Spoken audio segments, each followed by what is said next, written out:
Hello दोस्तों, अस्सलाम वालेकुम and welcome back to my YouTube channel. कैसे हो सब? उम्मीद करता हूँ ठीक ठाक होंगे। आज की वीडियो में एक बहुत ही फेमस यूनिवर्सिटी के बारे में हम डिस्कस करने जा रहे हैं, जिसका नाम सेपियंजा यूनिवर्सिटी ऑफ रोम है, जो कि इटली के शहर रोम में लोकेटेड है। तो वैसे इस वीडियो के अंदर हम कंप्लीट डिटेल में डिस्कस करेंगे सेपियंजा यूनिवर्सिटी में कौन कौन से कोर्सेज ऑफर हो रहे हैं, इनकी एडमिशन ओपनिंग जो कि आज ओपन हो चुकी है, और क्लोजिंग डेडलाइन के बारे में बात करेंगे, और कोर्सेज के बारे में डिस्कस करेंगे, कोर्स की क्या रिक्वायरमेंट्स हैं। तो वीडियो शुरू करने से पहले एक बात आपको बताता चलूँ, इस वीडियो के अंदर मैं सिर्फ डिटेल के ऊपर डिस्कस करूंगा, और इसकी एप्लीकेशन प्रोसेस की जो वीडियो है वो मैं ऑलरेडी लास्ट ईयर अपलोड कर चुका हूं, तो मैं उसको भी लिंक आपको डिस्क्रिप्शन में दे दूंगा, ताकि आप जो है वो अगर आप उसमें एप्लीकेशन करना चाहते हैं तो आप मेरी प्रीवियस वीडियो को देखते हुए उस एप्लीकेशन को फिल कर सकते हैं, क्योंकि दोनों का एप्लीकेशन प्रोसेस सेम ही है। चलिए गाइस, इस वीडियो को शुरू करते हैं।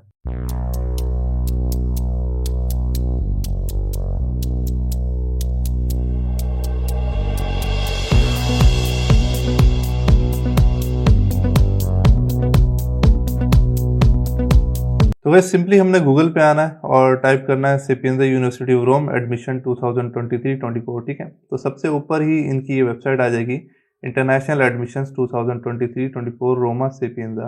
इस पर क्लिक करके हम इनके मेन पेज के ऊपर आ जाएंगे। ठीक है, मेन पेज के ऊपर सबसे पहले यहाँ लिखा है 23-24 pre selection applications are now open. ठीक है, तो ये कल ओपन हुई है, यानी 22 दिसंबर को ये एप्लीकेशन ओपन हुई है, और एप्लीकेशन फिल करने के लिए ये इन्होंने लिंक दिया हुआ है sapienza.go-movin.com। ठीक है, तो इसके ऊपर हम बाद में बात करेंगे कैसे इसको फिल करना है। पहले कुछ डिटेल्स को डिस्कस कर लेते हैं। तो यहाँ लिखा हुआ है pre selection programmes and entry requirements. तो एंट्री रिक्वायरमेंट्स पहले हम चेक कर लेते हैं क्या क्या एंट्री रिक्वायरमेंट्स हो सकती हैं। तो इनकी हम एक PDF फाइल इनकी यहाँ पे ओपन हो रही है, जिसके अंदर लिखा हुआ है online pre selection for international students, और यहाँ पे इम्पोर्टेंट नोटिस है उनके लिए जो कि वीज़ा सीकिंग कैंडिडेट्स है, यानी जिन स्टूडेंट को वीज़ा अप्लाई करना, यानी इंटरनेशनल स्टूडेंट्स। तो यहाँ पे इन्होंने डेडलाइन मेंशन की हुई है कि भाई गो मूविन पोर्टल के ऊपर प्री सिलेक्शन यानी एप्लीकेशन फिल करने के लिए, यानी एडमिशन की एप्लीकेशन फिल करने की डेडलाइन है 14 अप्रैल 2023, यानी जिन जिन स्टूडेंट्स को वीज़ा चाहिए उनको 14 अप्रैल 23 से पहले पहले एडमिशन अप्लाई करना है। ठीक है, उसके अलावा जितने भी अदर कैंडिडेट्स हैं, अदर कैंडिडेट्स वो जिनको वीज़ा अप्लाई करने की नीड नहीं है, वो 28 जुलाई तक अप्लाई कर सकते हैं। तो हम जो इंटरनेशनल स्टूडेंट है, हमारी डेडलाइन 14 अप्रैल है। उसके बाद यहाँ पे नीचे आ जाते हैं, नीचे प्रोग्राम्स की डिटेल्स हैं, जो प्रोग्राम इंग्लिश के अंदर ऑफर हो रहे हैं। ठीक है, तो इसके अंदर टोटल जो है वो आई थिंक 53 यहाँ पे लिखा है, 53 प्रोग्राम्स हैं, लेकिन ये 5 से शुरू हो रहा है तो आप उतना माइनस कर दें। तो 53 प्रोग्राम्स हैं यहाँ पे, और जिसके अंदर 4 जो हैं वो बैचलर्स के हैं, BSc BA BA BSc, ये 4 प्रोग्राम्स जो हैं वो बैचलर के हैं, जिसके अंदर कंप्यूटर साइंस है, क्लासिक्स है, ग्लोबल ह्यूमैनिटीज़ है, और सस्टेनेबल बिल्डिंग इंजीनियरिंग है। ठीक है, तो ये 4 कोर्सेज बैचलर्स के ऑफर हो रहे हैं। जो स्टूडेंट बैचलर में अप्लाई करना चाहते हैं वो इस प्रोग्राम में अप्लाई कर सकते हैं। उसके अलावा जो रिमेनिंग रह जाते हैं वो सारे मास्टर्स के प्रोग्राम हैं, यानी 53 ये जो कह रहे हैं इसमें से सिर्फ 4 बैचलर हैं, बाकी रिमेनिंग सारे मास्टर्स के प्रोग्राम हैं। ठीक है, तो जिसको अप्लाई करना है मास्टर्स के लिए वो भी चेक कर सकता है, आप लोग को यहाँ पे अपने कोर्सेज अवेलेबल मिल जाएंगे। अब यहाँ पे बात करते हैं कि इन प्रोग्राम्स की रिक्वायरमेंट क्या हो सकती हैं। तो प्रोग्राम की रिक्वायरमेंट देखने के लिए सिंपली उस कोर्स के ऊपर आपने क्लिक करना है, उसकी डिटेल सामने आ जाएगी, जो कि नीचे यहाँ पे अवेलेबल है। ठीक है, आप सिंपली क्लिक करेंगे तो वो डायरेक्ट उस पेज के ऊपर आ जाएगा, जिस पेज पे उस कोर्स की डिस्क्रिप्शन मौजूद है। ठीक है, तो यहाँ पे आप डिस्क्रिप्शन पढ़ सकते हैं कि भाई इस कोर्स के अंदर आपको क्या पढ़ाएंगे, वो आर्टिफिशियल इंटेलिजेंस पढ़ाएंगे, अप्लाइड कंप्यूटिंग पढ़ाएंगे, और ये सारी चीज़ें हैं कि भाई इसकी ये डिस्क्रिप्शन है, ये आपको पढ़ाया जाएगा। ठीक है, हम इस चीज़ को छोड़ देते हैं, तो नीचे आ जाते हैं हम जहाँ पे हमारे काम की चीज़ है, जो है प्री सिलेक्शन, यानी हमें एडमिशन अप्लाई करने के लिए क्या क्या रिक्वायरमेंट्स पूरी करनी होंगी। ठीक है, तो पहली चीज़ यहाँ पे लिखा हुआ है 12 ईयर ऑफ स्टडीज़ होनी चाहिए, यानी 12 साल की आपकी तालीम होनी चाहिए आपको बैचलर में एलिजिबल होने के लिए। ठीक है, यानी high school diploma, FSc intermediate जिसको कहते हैं। ठीक है, उसके बाद adequate knowledge of English necessary है, यानी आपके पास कोई आइल्स वगैरह या फिर कोई इस तरह का इंटरनेशनल लैंग्वेज आपके पास सर्टिफिकेट होना चाहिए इस कोर्स में अप्लाई करने के लिए। उसके बाद यहाँ पे कुछ चीज़ें और मेंशन है कि भाई आपने बेसिक नॉलेज जो आपके पास साइंस मैथमेटिक्स, यानी प्रीवियस जो स्टडीज़ की है उसमें आपने साइंस और मैथमेटिक्स भी पढ़ी हुई होनी चाहिए, और कुछ चीज़ें और जो है रिक्वायरमेंट इनकी, जिसमें या तो आपने सेट किया हो या तो टॉल्क इंग्लिश टॉल्क आई किया हो, जो कि CCA की वेबसाइट से होता है। तो ये चीज़ें आपने की हुई होनी चाहिए। ठीक है, इसकी रिक्वायरमेंट्स के अंदर ही आता है ये सारी चीज़ें। तो जनरली रिक्वायरमेंट्स जो होती हैं वो आपकी 12th ग्रेड की मार्कशीट और उसकी डिग्री, उसके बाद इंग्लिश प्रोफिशिएंसी सर्टिफिकेट, आपका पासपोर्ट, आपकी CV, और आपका रिकमेंडेशन लेटर भी ये मांग सकते हैं ऑनलाइन, और उसके अलावा इंग्लिश का एक टेस्ट, इंग्लिश टॉल्क आई, यानी ये आपका जो होता है वो कोर्स रिलेटेड एक टेस्ट होता है, इंग्लिश टॉलकाई, यानी कंप्यूटर साइंस और इंजीनियरिंग वालों का एक टेस्ट होता है टॉलकाई, जो कि आपने दिया होना चाहिए, या फिर सैट, ठीक है। इन दोनों में से कोई एक आपने दिया होना चाहिए। तो बस यही चीज़ें होती हैं आपकी एप्लीकेशन के अंदर जो रिक्वायर्ड होती हैं, और हो सकता है कुछ चीज़ें और एक्स्ट्रा ऐड हों, तो वो आप जब एप्लीकेशन फिल करोगे तो उसके अंदर आपको नज़र आ जाएंगी, ठीक है। तो नीचे आ जाते हैं फर्दर मजीद, यहाँ रिक्वायरमेंट्स को और देख लेते हैं कि भाई क्या रिक्वायरमेंट्स होनी चाहिए। तो मिनिमम टेस्ट स्कोर कितना होना चाहिए? अगर सेट आपने किया तो 960 आउट ऑफ 1600। इंग्लिश टॉल का ही सीसीए की वेबसाइट से करते हो तो 50 में से 18 होने चाहिए आपके पासिंग मार्क्स। बाकी इटालियन कोर्सेज के लिए इतने होने चाहिए। इसके अलावा इंग्लिश की रिक्वायरमेंट में देखा जाए तो बैचलर्स के लिए आइल्स की मिनिमम 5.5 है, ठीक है। बैचलर 5.5 होता है, मास्टर्स 6.5 होता है, ठीक है। तो ये स्टैंडर्ड रिक्वायरमेंट है बैचलर वालों के लिए।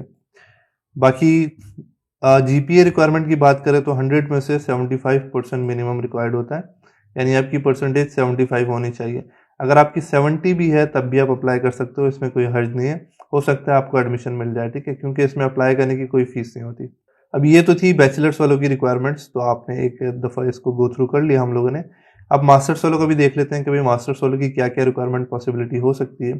तो for example MSc business management पर हम क्लिक करते हैं तो ये इसकी डिटेल आ जाएगी, और डिस्क्रिप्शन में आ रहा है कि भाई ये चीज़ें इसमें पढ़ाई जाएंगी, जो कि कोर्स इंग्लिश के अंदर है, और डबल डिग्री है सेपियंजा की, और होक्सचुले, बर्लिन, मतलब इनके जो होते हैं एक्सचेंज प्रोग्राम्स वगैरह भी होते हैं, ठीक है। तो हर कोर्स का डिस्क्रिप्शन आप पढ़ सकते हो, उसके अंदर आपको बहुत ही इंफॉर्मेटिव चीज़ें मिलती हैं पढ़ने को, ठीक है। एकेडमिक रिक्वायरमेंट्स जो हमारे लिए मेन इंपॉर्टेंट है एडमिशन के लिए, उसको ज़रा एक नज़र देख लेते हैं कि भाई इस कोर्स में एलिजिबल होने के लिए कम से कम आपके पास 3 साल की डिग्री होनी चाहिए बैचलर की, और ओवरऑल 72 आपने क्रेडिट आवर्स कंप्लीट किए होने चाहिए, ठीक है। जिसके अंदर बिजनेस के कोर्सेज के 18 ECTS होने चाहिए। उसके अंदर जो है वो economics, mathematics, quantitative analysis, law, ये सारी चीज़ें भी कंसीडर करेंगे वो लोग, ठीक है। तो मिनिमम जीपीए जो है वो आपका CGPA 80 आउट ऑफ 100, यानी 3.2 तक ये रिक्वायर्ड कर सकते हैं, ठीक है। तो 3.2 कम से कम CGPA होना चाहिए, बाकी 3 से अगर आपका ऊपर है तब भी आप अप्लाई कर सकते हो, ठीक है। इंग्लिश रिक्वायरमेंट्स की बात करें तो मास्टर्स वालों के लिए जो स्टैंडर्ड जो इनकी रिक्वायरमेंट होती है आइल्स की, वो 6.5 होता है, ठीक है, 6.5 आउट ऑफ 9। और उसके अलावा जिन्होंने टोफिल, FSC, कैम्ब्रिज और ये सारी चीज़ें की हुई हैं वो भी अपने हिसाब से चेक कर सकते हैं। यहाँ पे बहुत मुश्किल होगा कि आपका इंग्लिश प्रोफिशिएंसी के ऊपर एडमिशन हो जाए, लेकिन यहाँ पे अप्लाई करने की कोई फ़ीस नहीं होती, तो मैं यही रिकमेंड कर लूँगा कि आप अप्लाई करें। अगर एडमिशन हो जाता है तो वेल एंड गुड, अगर नहीं होता तो कोई मसला नहीं, आपकी कोई फ़ीस ज़ाया नहीं होती। तो ये कुछ जनरल रिक्वायरमेंट्स थी, जिनमें से मैंने एक मास्टर्स की और एक बैचलर की मैंने आपको पढ़ के सुना दी कि ये रिक्वायरमेंट्स हो सकती हैं। जिसका जो कोर्स है वो सिंपली उस कोर्स के ऊपर क्लिक करेगा और उसको उसकी सारी रिक्वायरमेंट मिल जाएगी, तो उस हिसाब से आप देख के अपने डॉक्यूमेंट्स को रेडी कर सकते हो, ठीक है। तो बैक करते हैं, दोबारा से इसकी वेबसाइट पे आते हैं और फर्दर क्या प्रोसेस होगा वो चेक कर लेते हैं। तो यहाँ पे इंपॉर्टेंट डेडलाइंस वही लिखी हुई है कि भाई एडमिशन अप्लाई करने के लिए 14 अप्रैल डेडलाइन है इंटरनेशनल स्टूडेंट्स के लिए, और वीज़ा एप्लीकेशन डेडलाइन यूनिवर्सिटी पे, यानी प्री इनरोलमेंट की जो डेडलाइन होगी इंटरनेशनल स्टूडेंट के लिए, वो 30 जून 2023 होगी। अच्छा, डेडलाइन उन्होंने इतनी जल्दी क्यों की है पता है? क्योंकि लास्ट ईयर इनके जो एडमिशन ओपन थे वो 30 मई तक थे, और जिसकी वजह से एडमिशन बहुत डिले हो गया और इनकी अपॉइंटमेंट्स बहुत डिले हो गई, जिस वजह से इन्होंने इस दफ़ा जो है वो एडमिशन एप्लीकेशन को जल्दी क्लोज कर रहे हैं ताकि सारी चीज़ें टाइम पे हो सकें। सेकेंड चीज़, प्री इनरोलमेंट की डेडलाइन लास्ट ईयर इन्होंने आगे रखी हुई थी, लेकिन इस साल यानी 28 जुलाई थी लास्ट ईयर आई थिंक, और इस साल इन्होंने जो है वो यहाँ पे 30 जून कर दिए ताकि प्री इनरोलमेंट समरी भी ये टाइम पे फॉरवर्ड कर सकें। तो इंटरनेशनल स्टूडेंट इस चीज़ का ख्याल रखें, एडमिशन डेडलाइन 14 अप्रैल है और प्री इनरोलमेंट डेडलाइन 30 जून है जो सेपियंजा में अप्लाई कर रहे हैं। उसके अलावा जिनको वीज़ा की ज़रूरत नहीं है वो 28 जुलाई तक अप्लाई कर सकते हैं, यानी जो इटालियन स्टूडेंट होंगे या फिर शेंजन के अंदर ही जिनको वीज़ा की नीड नहीं होगी तो इस तरह अप्लाई कर सकते हैं, सही है। अब नीचे आ जाते हैं सिंपली अबाउट सेपियंजा में, आप डिस्क्रिप्शन में देख सकते हो कि सेपियंजा क्या है, ठीक है। सेपियंजा जो है वो इटली की टॉप 5 यूनिवर्सिटीज़ के अंदर आती है और ये 3rd रैंक करती है। ये जो यूनिवर्सिटी थी वो 1300 सेंचुरी में बनी थी, तो one of the oldest university है इटली में, और इंटरनेशनल स्टूडेंट बहुत ज़्यादा हैं इसके अंदर। पूरे इटली में समझ लें एक तरह से टॉप यूनिवर्सिटीज़ में जहाँ सबसे ज़्यादा इंटरनेशनल स्टूडेंट जाते हैं उनमें से ये एक यूनिवर्सिटी है। और जैसे मैंने बताया था 55 bachelor and master study programme है जो इंग्लिश के अंदर ऑफर हो रहे हैं, जिसमें से सिर्फ 4 बैचलर के थे और बाकी सारे मास्टर्स के थे। तो बाकी चीज़ें और आप देख सकते हो सेपियंजा के बारे में अगर रिसर्च करनी है तो। उसके अलावा एप्लीकेशन प्रोसेस की अगर बात करें तो एप्लीकेशन प्रोसेस में सिंपली यहाँ पे लिखा हुआ है कि भाई ये मेन स्टेप्स हैं इंटरनेशनल स्टूडेंट के लिए जो उन्होंने फॉलो करने हैं एडमिशन से लेके वीज़ा अप्लाई करने तक, ठीक है। पहली चीज़, complete a pre selection application. Pre selection application क्या होती है? यही वाली जो यहाँ से हम अप्लाई करेंगे बाद में, ठीक है। यानी एडमिशन एप्लीकेशन, आपने सबसे पहले अपनी एडमिशन एप्लीकेशन को कंप्लीट करना है। अपना प्रोग्राम देखना है, सी लिस्ट पे जाएंगे, वही लिस्ट सामने आ जाएगी जो हम अभी पहले देख रहे थे, ठीक है। जब एडमिशन एप्लीकेशन आपने अप्लाई कर दी, उसके बाद उनका डिसीजन आएगा। आपका एडमिशन जब हो जाएगा तो वो आपको डिसीजन देंगे कि भाई आपका एडमिशन हो गया है। उसके बाद आपने एक अकाउंट क्रिएट करना है इन्फोस्टट के ऊपर। यानी इन्फोस्टट बेसिकली इनका एक पोर्टल है जहाँ से आपने जो है वो अपनी स्टडीज़ और सारे मामला जो आपकी यूनिवर्सिटीज़ के साथ होते हैं वो सारे चेक करने होते हैं आफ्टर एडमिशन। यानी एडमिशन के बाद वीज़ा भी लग गया, आप चले गए, फिर ये इन्फोस्टट के थ्रू ही आपको पता चल रहा होता है कि आपकी क्लासेस कब हैं, आपने कब एग्जाम्स अपने सेलेक्ट करने हैं। जितनी भी चीज़ें यूनिवर्सिटी से कम्युनिकेट करनी होंगी इस पोर्टल के थ्रू ही करनी होंगी। तो एडमिशन होने के बाद ये आपको अकाउंट क्रिएट करने को बोलेंगे, आपने अकाउंट क्रिएट करना है और वहाँ पे 10 यूरो इनकी फ़ीस होती है जो लास्ट ईयर थी, तो आपने पे करनी होती है। 10 यूरो फीस पे करोगे, फिर उसके बाद आप अपने एडमिशन लेटर को डाउनलोड कर सकते हैं, ठीक है। एडमिशन लेटर डाउनलोड हो गया, नेक्स्ट स्टेप जैसे मैंने बताया था प्री इनरोलमेंट करनी होती है। जितने भी इंटरनेशनल स्टूडेंट हैं, यहाँ पे लिखा हुआ है apply for a study visa, तो जितने भी इंटरनेशनल स्टूडेंट हैं जिनको स्टडी वीज़ा अप्लाई करना है वो प्री इनरोलमेंट करेंगे 30 जून 2023 से पहले। और प्री इनरोलमेंट करने के लिए ये वेबसाइट है www.universitaly.it। जितने भी इंटरनेशनल स्टूडेंट होंगे उनको सबको, चाहे उनका जिस भी यूनिवर्सिटी में एडमिशन हो, वो यूनिवर्सिटली वेबसाइट के थ्रू ही प्री इनरोलमेंट करेंगे और इसके थ्रू ही इनके जो डॉक्यूमेंट्स होंगे वो यूनिवर्सिटी के पास जाएंगे। फिर वो यूनिवर्सिटी इवेलुएट करके उनके डॉक्यूमेंट्स एम्बेसी को फॉरवर्ड करेगी। उसके बाद आप जो है वो अपना वीज़ा अप्लाई करोगे, सही है। तो ये सिंपली 3-4 स्टेप्स हैं जिसके थ्रू आपका पूरा प्रोसेस होता है। बाकी जनरल चीज़ें अगर आप कुछ पढ़ना चाहते हो कि प्री सिलेक्शन एप्लीकेशन क्या होती है, जनरल रिक्वायरमेंट क्या है एडमिशन की, तो आप यहाँ पे भी देख के पढ़ सकते हो। जैसे कि मैंने पहले ही बताया था जो जो चीज़ें रिक्वायर्ड होंगी। तो बैचलर और मास्टर प्रोग्राम के लिए जो चीज़ें रिक्वायर्ड हैं उसके अंदर आपका जो है पासपोर्ट है, हाई स्कूल यानी 12th ग्रेड और यूनिवर्सिटी डिप्लोमा, ठीक है, यानी डिग्री। उसके बाद ट्रांसक्रिप्ट, यूनिवर्सिटी की ट्रांसक्रिप्ट और जो हाई स्कूल की ट्रांसक्रिप्ट है वो, ठीक है। बैचलर वाले हाई स्कूल की ट्रांसक्रिप्ट, मास्टर्स वाले यूनिवर्सिटी की ट्रांसक्रिप्ट, ठीक है। लैंग्वेज सर्टिफिकेट के अंदर आइल्स रिक्वायर्ड होगा, कुछ कोर्सेज में हो सकता है इंग्लिश प्रोफिशिएंसी एक्सेप्ट हो तो वो भी आप दे सकते हो।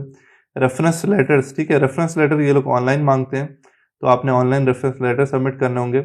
और एडिशनल सपोर्टिंग डॉक्यूमेंट हर कोर्स के हिसाब से ये एडिशनल सपोर्टिंग डॉक्यूमेंट आपसे मांग सकते हैं तो आपने प्रोवाइड करने होते हैं, जैसे कि पोर्टफोलियो हो जाता है, इस तरह की चीज़ें, ठीक है। एक स्टूडेंट 1 साल के अंदर मैक्सिमम 2 प्रोग्राम्स के अप्लाई कर सकता है, ठीक है। यानी इस एक एप्लीकेशन के अंदर, ठीक है, जब आप पोर्टल में लॉगिन करते हो तो आपके पास 2 ऑप्शन होते हैं कि आप किसी भी 2 प्रोग्राम्स में अप्लाई कर सकते हो। तो दोनों में से जिस भी प्रोग्राम में आपका एडमिशन होगा तो आप एक को एक्सेप्ट करोगे, एक को रिजेक्ट कर दोगे, ताकि वो सीट जो आप छोड़ दोगे वो किसी और स्टूडेंट को मिल जाएगी, ठीक है। जनरल रिक्वायरमेंट्स वो मैंने आपको बता दी थी कि बैचलर के लिए अप्लाई करने के लिए 12 साल की तालीम चाहिए, मास्टर्स के लिए जो है वो 3 साल की बैचलर डिग्री चाहिए। 3 साल की बैचलर डिग्री इसलिए मांगते हैं क्योंकि इटली में जो है वो, या फिर इंडिया में भी देख लो, या फिर काफ़ी ऐसे कंट्रीज़ हैं जहाँ पे बैचलर 3 साल का होता है। हमारे पाकिस्तान में 4 साल का होता है तो वो भी एक्सेप्ट है। फीस एंड स्कॉलरशिप की बात कर लेते हैं। ट्यूशन फी जो बैचलर और मास्टर्स के लिए होगी वो 700 यूरो से 1200 यूरो पर ईयर होगी, ठीक है। जो कि आप देख सकते हो यार कि कंट्री के हिसाब से क्या रिक्वायरमेंट्स हैं। बाकी पाकिस्तानी स्टूडेंट की 1000 यूरो से नीचे ही होती है। उसके अलावा स्कॉलरशिप आप अप्लाई करते हो, इनकी जो लाजियो डिस्को स्कॉलरशिप होती है जिसकी वजह से आपकी फ़ीस वेव हो जाती है और आपको 7000 plus euro per year amount भी मिलता है, ठीक है। उसके बारे में हम मजीद किसी और वीडियो में बात करेंगे, ठीक है। अब आ जाते हैं कि भाई एडमिशन कैसे अप्लाई करना। अच्छा, एडमिशन अप्लाई करने के ऊपर मैंने लास्ट ईयर वीडियो बनाई थी इसी पोर्टल के ऊपर, तो सेम पूरा प्रोसेस सेम है, उसके अंदर कोई चेंजेस नहीं है। उसी तरीके से आपने अपना जो है एडमिशन करना है। ये सारी चीज़ें पढ़ने के बाद एडमिशन अप्लाई करने के लिए ये जो सबसे ऊपर लिखा हुआ है 2023-24 pre selection application now open, इसके साथ gomovin.com का पोर्टल दिया हुआ है, इस पर क्लिक करेंगे तो आप ये जो है वो गोमूविन की वेबसाइट के ऊपर रीडायरेक्ट हो जाओगे। अच्छा, एडमिशन अप्लाई करने के लिए पहले रजिस्ट्रेशन करना ज़रूरी है, तो रजिस्टर पे क्लिक करेंगे और यहाँ आपका ईमेल, आपका पासवर्ड, दोबारा पासवर्ड, फर्स्ट नेम, फिर लास्ट नेम, फिर पासपोर्ट नंबर, फिर यस या नो जो भी आप करना चाहते हो इन्फॉर्मेशन हासिल करने के लिए करके रजिस्टर। एक दफ़ा रजिस्टर कर दोगे, रजिस्टर करने के बाद जो है वो आपके पास ईमेल आ जाएगी कि भाई आप रजिस्टर हो चुके हो। फिर जो आपने ईमेल डाला है अपना, ईमेल यहाँ पुट करोगे, पासवर्ड पुट करोगे, लॉगिन पे क्लिक करोगे, इनके पोर्टल पे लॉगिन हो जाओगे, ठीक है। तो ये मैंने आपको प्रोसेस यहाँ तक बता दिया कि भाई आपने किस तरीके से जो है वो अपने एडमिशन पोर्टल पे लॉगिन करना है और किस तरह से एप्लीकेशन फिल करनी है। इसके ऊपर मैंने लास्ट ईयर जो वीडियो बनाई है उसका मैं लिंक दे देता हूँ डिस्क्रिप्शन के अंदर, और ये जो है वीडियो एंड होगी तो मैं उसका वो भी चला दूंगा जो एंड स्क्रीन पे आता है, तो वहाँ से भी आप सेलेक्ट करके देख सकते हो कि किस तरीके से आपने जो है वो अपना एडमिशन अप्लाई करना है। तो गाइस उम्मीद करता हूँ कि मैंने आपको इस वीडियो में काफ़ी इन्फॉर्मेशन दी होगी और जो लोग सीपीएनजे में अप्लाई करने जा रहे हैं उनके माइंड्स क्लियर हो गए होंगे। तो वीडियो एंड करने से पहले आप सब लोगों से रिक्वेस्ट है, अगर आप नए हैं इस चैनल के ऊपर तो काइंडली इस चैनल को सब्सक्राइब करें और वीडियो को लाइक करें और दूसरों के साथ भी शेयर करें ताकि जो लोग अप्लाई करना चाहते हैं उस वीडियो को देखते हुए अप्लाई कर सकें। तो thank you so much guys, आज की वीडियो में बस इतना ही था। अपना ख्याल रखिएगा। अल्लाह हाफिज़।